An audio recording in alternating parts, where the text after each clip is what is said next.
En dit gedicht heet Bruintje Beer op de helft van zijn adembenemende graf.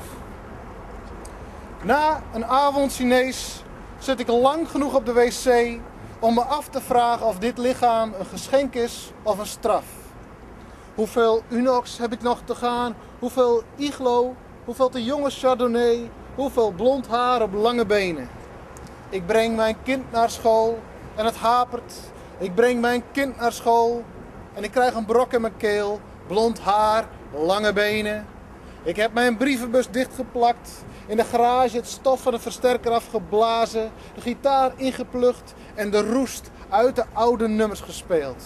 Verwelken doen we morgen wel. De Nikkei beleefde een matige dag, meldden ze op RTL, maar mijn tong voelde fit aan. De een zei gatenkaas tegen mijn gedichten, de ander zei licht valt van bovenaf door zijn regels.